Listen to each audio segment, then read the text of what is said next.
Pagmasdan mo yung tilaok, pagmasdan yung tilaok mga idol. Kakakakang ko.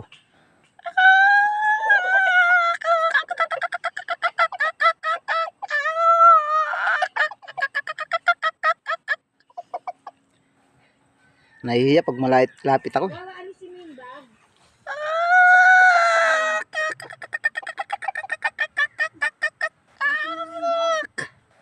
Wag baka makawala pa yan.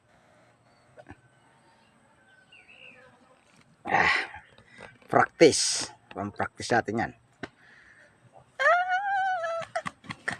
Makpagaspas yan mga idol. Pwede na ba mga idol yung boses na yan? Ada?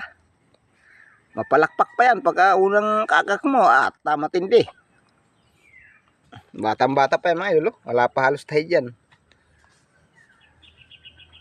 Pero medyo may kaangasan tong aking labuyo. Mistiso lang yan, mistiso. Ayan. Kaya ganyan yung kulay niyan, tubain. Kasi yung ano niyan, yung pinakalulo niya na galing sigsag, tubain talaga. Kaso nga lang mga idol, hindi talaga sa akin umamo yun. Hanggang na-release ko sa iba.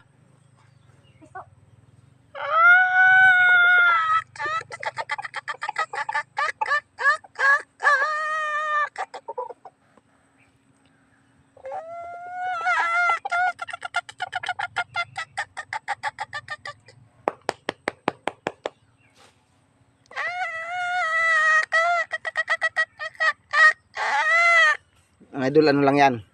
Susubukan natin yan, yung sinasabi nilang hindi nakakahuli yung yano. Yano lang yan mga idol. Susubukan natin yan sa Tagaraw. Kung hindi makakahuli. Yan ang una natin sasabak para malaman natin kung nakakahuli ba talaga yun o hindi.